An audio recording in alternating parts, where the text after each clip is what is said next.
Hi guys, welcome back to another vlog. Welcome back to my channel. It's a Monday today and we're on our way to the hospital dito lang sa TDH kina ate, Cebu South Medical Center.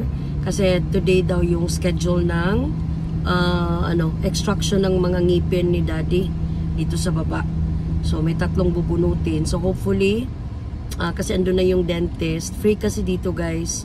And makakatipid kami kasi mga na naman yung bubunutin, hindi na delikado ba.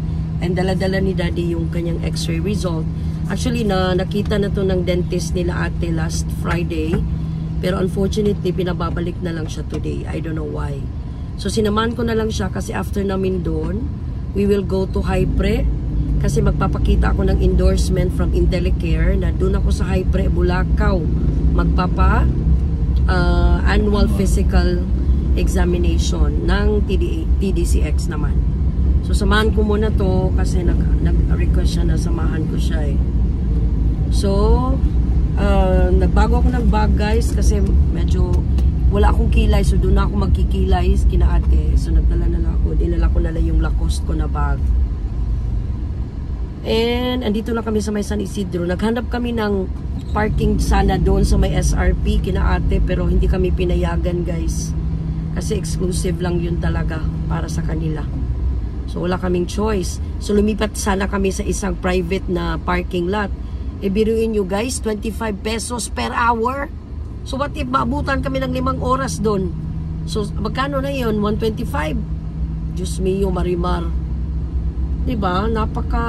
Napakamahal, nakakaloka. So kaya umatras na lang kami. Hanap na lang kami dito somewhere. Diyak sa do, ilas ang gisirado. Iba mo sila mo. 200. Ha? For unauthorized parking. Agoy. Ayaw. Fine 200.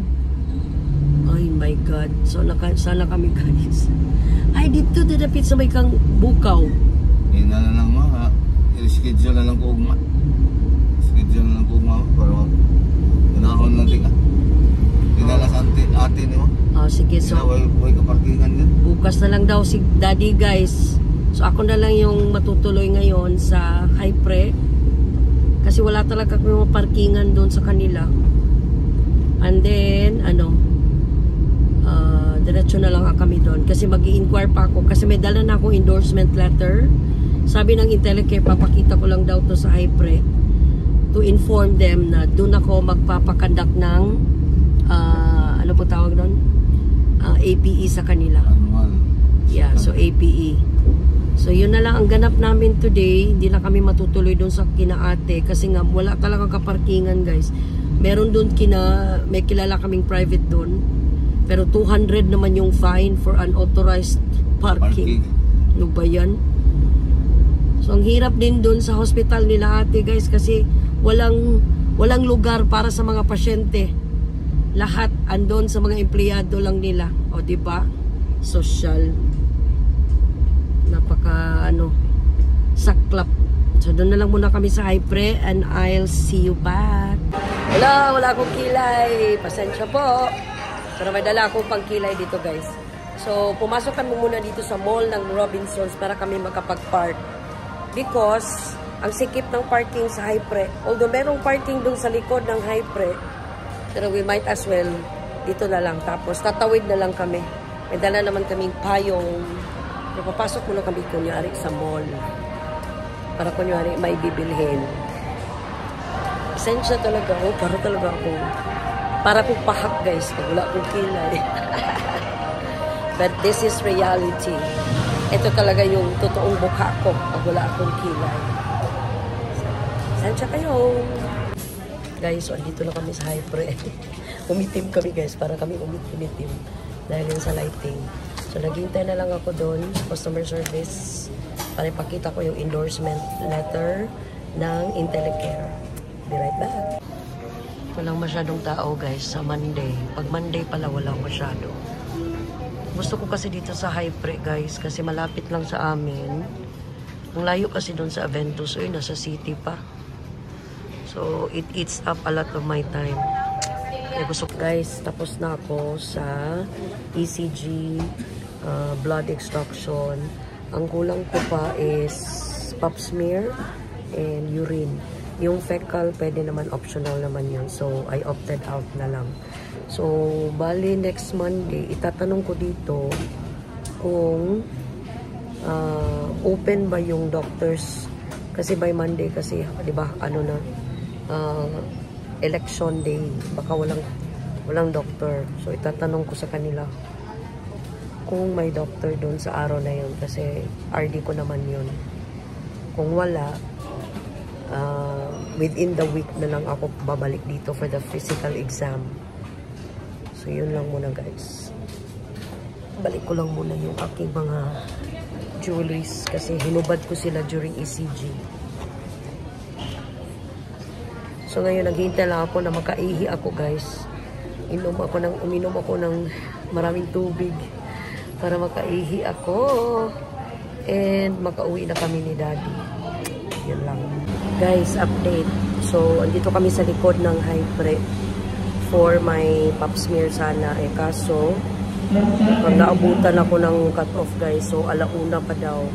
And it's still 11:30. So, meron pa kaming 1.5 hours ni Daddy.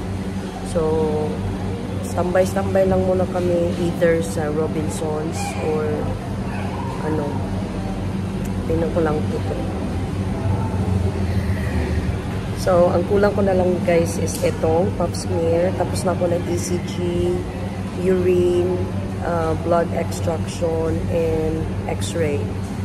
So, ang kulang na lang is pap smear and physical exam. Yan na lang talaga. Now, itatanong ko pa pala sa kanila kung open ba sila this coming kasi kung hindi sila open this coming Monday kasi nga hindi yan holiday pero barangay election, so baka walang doctor sa mga na yon. Pero sabi naman nila is Monday to Saturday available yung nila clinics ng mga doctors from 8 to 9:30 nga lang. So kailangan around 6 o'clock andito na ako para magpalista kasi they will only cater to 30 to 40 patients daw. So yun. So, kailangan ko talagang either, kasi 5:30 yung shift ko, magpapaalam ako kay Clau na aalis muna ako and then babalik lang ako after. Anyway, meron namang tatao sa sa team ko. So, yun na lang muna. So, itatanong ko dito ngayon, baka bumalik kami sa loob, dun sa kabila, para itanong kung may open ba sila ngayong Monday. But I'm pretty sure they are open kasi wala naman silang dito. Sunday lang talaga yung close nila dito. Pero Monday to Saturday, I know they're open. But yung doctors lang, yun ang kailangan kong i-check. Kasi nakakapagod din. Pabalik-balik ako dito. Wala palang doktor. Diba? So, tingnan natin. So, sana available yung doctor pagpunta ko dito this week and then next week para okay na lahat. And then yung results, pinapadiretso ko na lang sa PDCX para kung ano man yung mga resulta nun, kung kailangan man akong mag-lab test ulit, sila na yung mag-i-inform sa akin. So, ngayon wala pa rin akong kilay guys and dadaan pa kami sa DIY shop kasi titinan ko nga kung andun pa ba. Naiwan ko ba dun yung aking tripod guys. So yun ang ganap. Hindi na lang siguro ko magkikilay kasi nakakatamad na rin daming tao. Tapos ako lang yung nagpa-vlog dito, di ba? Nakakahiya. Okay, mamaya ulit guys. So yun na nga mga kators, andito na kami sa Robinsons Town Center. Ano lang to, adjacent lang to ng Hypre. Kasi alauna, since alauna pa kami pinababalik. So kain muna kami gusto kong kumain ng shawarma. Kasi may pagkain naman sa bahay, pwede naman kami magluto, ang dami pagkain doon. So hindi na kami magwi-waste ng time. So bababa na kami, nagkilay na lang pala talaga ako guys. Dala ko kasi yung aking, ito ba? itong handy ano ko, makeup kit. Tapos, nag-lip tint lang ako on cheek tint. Para naman magkamukhang, maging okay naman yung mukha ko. Kasi kanina wala talaga akong kilay. Hindi nga ako nakapaglagay ng sunblock kasi nagmamadali na kasi kami kanina ni Daddy. Pero at least okay lang kasi may payong naman. And I'm wearing naman my shades. So, baba na kami guys. Dumaan pala ako sa grocery. Bumili ako ng coffee ko, yung stick. Yung Nescafe. Kasi naubusan na ako guys. And kailangan ko kasi talaga ng kape guys. Every day, every morning. Kasi kung hindi, especially pag duty ko na or shift ko na, my God, paantukin ka talaga sa lamig ng kwarto namin. So, mas mainam talaga na meron akong coffee para pangpagising. So, nag-upload ako ng video kagabi, guys. Sana mapanood ninyo yon. Mas nauna ito dito. Nung nag-sunburst kami kagabi, nagsimba kami ni na Daddy, Kian, and Papay. Hindi sumama si Kuya kasi may shift pa siya, 9 o'clock. So kami lang, and then sila Ninya, may lakad din kasi si Butchoy may work kagabi, kahapon. So kami lang talaga. And as much as we can, we wanna bring along with us Kian every time magsisimba kami guys, para mayusto ang bata kasi tapos na siya sa first communion niya, di ba? And by the way, suot ko ngayon yung USC girl sign namin na yung nag-reunion kami last year yata to, last year to. Gusto ko kasi to kasi dry fit and puti kasi ang init sa labas guys, as in super. So naisipan kong ganyan, and then naka shorts lang. Yung shorts ko, yung favorite ko rin na khaki. Pinagpahinga ko muna yung black na shorts ko kasi gamit na yun. So, yun.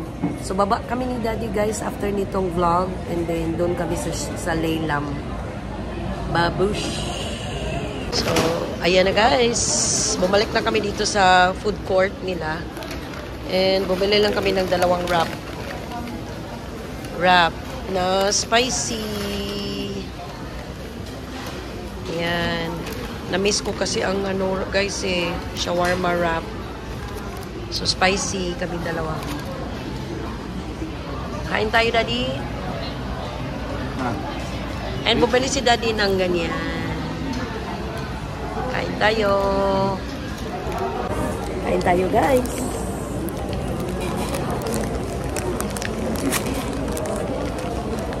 Masarap din yung, gusto kita ito, favorite Dad. Yung sina Catherine Bernardo, yung model.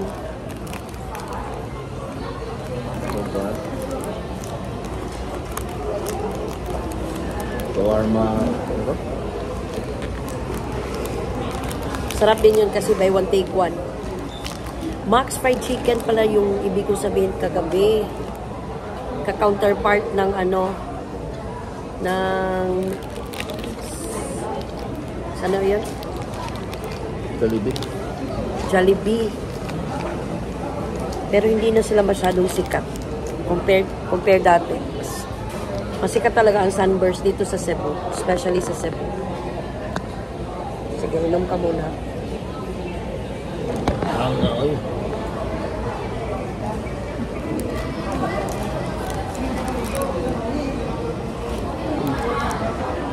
First subo sa inyo.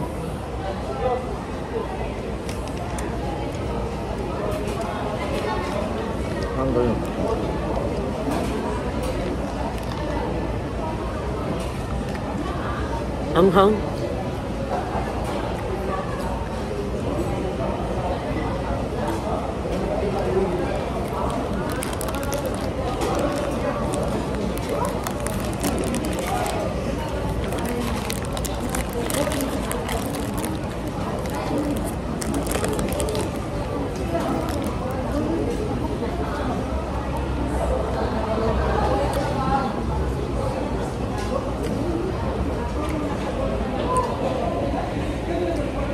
Basta Monday, walang masyadong tao sa mga malls, no? Ano talaga, weekends talaga yung marami.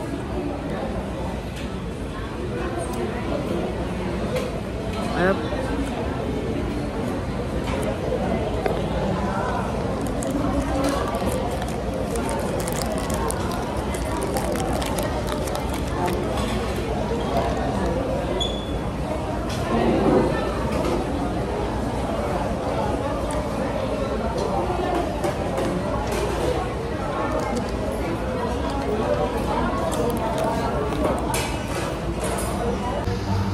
So guys, bumalik na kami sa Hypre. Kanina pa, mga 10 minutes ago.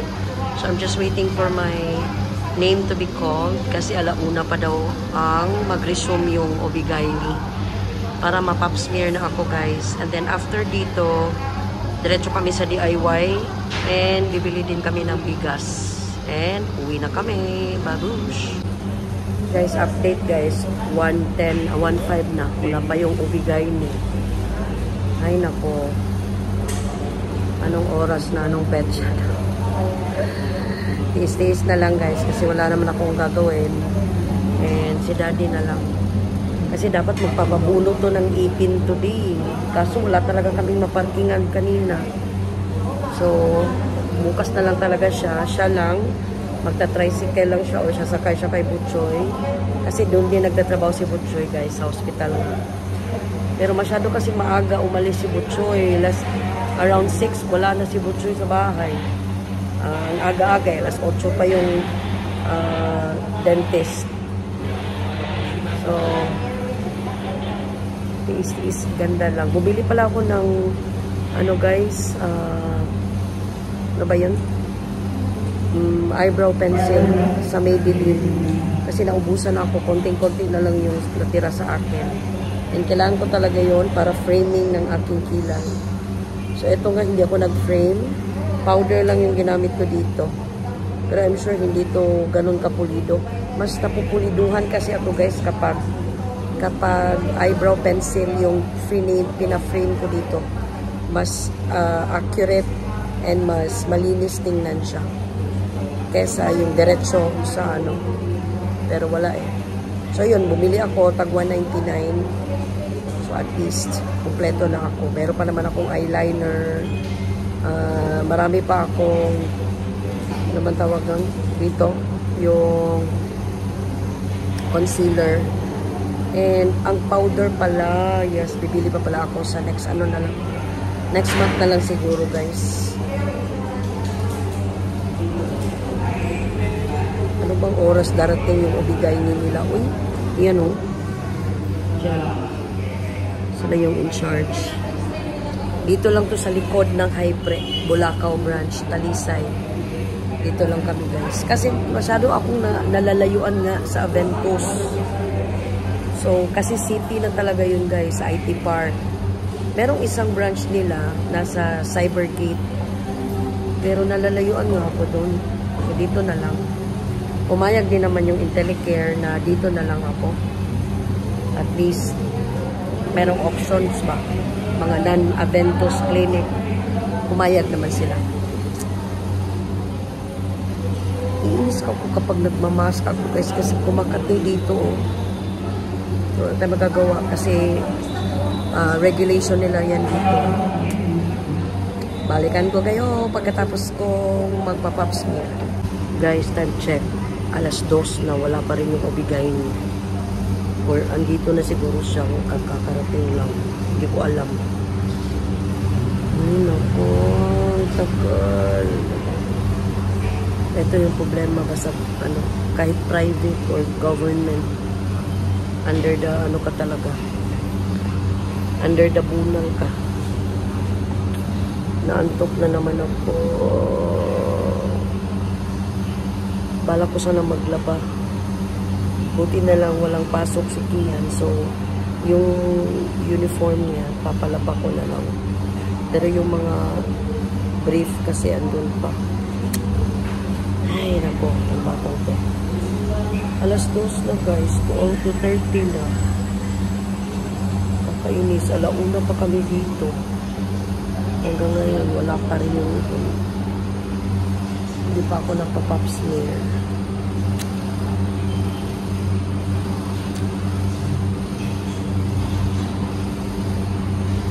Daddy nababagod na. update ko kayo ulit guys. So guys, mga kators, finally, after 48 hours, 48 years, I'm done with my pap smear. Ay, nako, grabe. Nasabi alauna, pinababalik kami alauna. So when we went there, dumating yung doki guys, 2:30 na ng hapon. Pero guys, sulit talaga kasi yung doki is very, very nice. Very, very kind. And napakalambot ng kanyang mga kamay. Kasi alam nyo naman yung mga ba-JJ natin, kailangan ng, you know, maingat na kamay. Di ba, Daddy? So, sabi niya, guys, ni Doki, okay daw, so far, buyag, yung aking cervix. So, thank God talaga. Walang mga bukel-bukel ng ganyan. So, ano lang talaga, kailangan lang, nilinisan lang niya ng konti, dun sa loob talaga. But overall, sabi niya, all good sa akin. So, thank you, Lord. So, babalik ako within this week, guys, for my physical exam. Kasi yun na yung, ano mo, yun na yung last ko na, ano ba yun? Annual physical. Na laboratory na, hindi laboratory, na, ano ba yun? Step na gagawin. Nag-opt out ako sa fecal, or yung sa, ano natin, sa poop, kasi pwede rin lang naman mag-opt out. So anyway, anong oras na ba? Time check, it's already 3:15. Ang dali, dali rakay ko guys na human sa iya, like less than 5 minutes siguro, 5 to 10 minutes, but the waiting game is grabe. Kasi nga, nagra-rounds pa si Doki. Nag-rounds pa siya sa Naga. Kasi tinanong ko siya guys, bakit natagalan siya. So may mga rounds pa siya dun sa Naga, North Gen. Doon siya natagalan. And then yun pang yung isang pasyente nga na nasundan ko, na umiiyak siya paglabas guys. Naawa ako sa kanya kasi merong problema sa cervix niya. So thank God at least malinis yung ating cervix. Healthy yung cervix natin guys, kasi di biro magkaroon ng cancer of the cervix. So, marami ng mga kababaihan ang nakakaranas ng ganyan guys. Yung iba namamatay na talaga. Kasi nga, hindi na naagapan. Sabi ni Doki, mas mainam talaga every year nagpapapap smear ang mga babae na edad 35 pataas. Kahit na hindi ka active sa sex, pag dumating ka sa ganyang edad, kailangan mo talaga magpapap smear. Because yung cervix cancers kasi guys, dyan siya pumapasok normally, dun daw sa mga rare lang, o hindi naman niya gine-generalize, pero dun daw sila usually pumapasok or nangyayari sa mga babae na hindi active sa sex, na yung mga babae na nagmayoma dati, tapos gumaling. So yun. Tapos yung mga hindi nagpapa-pap smear doon, kay kampante lang, yung mga kampante lang daw ba na okay lang tong cervix ko kasi wala ako nararamdaman. Sabi niya, wala ka talagang mararamdaman na may bukol ka na dyan, not unless titingnan talaga, kasi bubuliklatin yan guys eh. So doon talaga malalaman. And ipapasok kasi niya yung parang instrument, so malalaman talaga doon kung may masakit. So, sabi niya sa akin, mabuti yung company ninyo kasi annual talaga. Kung pwede nga lang every 6 months daw, mas mainam kung active sa sex. Pero especially kung may asawa ba. Pero yun na nga, sabi nga niya, prevention is really better. So, kaya, wala naman siyang nirekomenda sa akin ng mga gamot or anything. Basta sa akin, sa kanya lang is keep a healthy sex life. Tingnan natin yung isa. Kasi guys, absent na talaga kami sa mga ganyang bagay. Kasi akala ko kasi na normal na lang yan, na wala nang pagtatalik. Pero hindi pwede, sabi ni Doki. Kasi ang mga lalaki daw, kailangan nila talaga na ma-stimulate yung kanilang mga itlog. Parang hindi mabukok. Yes guys, So, ang kailangan ko lang daw talaga guys, yung parang, meron daw namang mga binibenta na water-based na lubricants. So, sabi niya, kasi para na daw virgin uli yung vajayjay ko. So, anyway guys, pupunta kami sa DIY. Itatanong ko lang doon kung meron bang naiwan doon na tripod ko. Kung wala, di wala. Uwi na lang kami ni Daddy. So, I'll end my vlog for today na guys. Hindi na ako magpa-vlog doon sa DIY kasi masyado na naman itong mahaba. I'll see you guys again on my next vlog. Maraming salamat po sa lahat ng mga nanonood sa amin and sa mga hindi pa nakasubscribe sa channel namin, Simply Tours. And sa lahat ng mga supporters ko kasi dumadami na talaga yung aking viewers guys. Maraming salamat po. Again, sa lahat ng ating mga kababayan outside of our country. Anong tawag nila doon? Mga OFWs natin.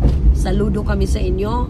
And maraming salamat sa aking mga supporters sina Ambre, April, Busha family, Gwendy, and sina mga Miranda family guys. I'll see you guys again.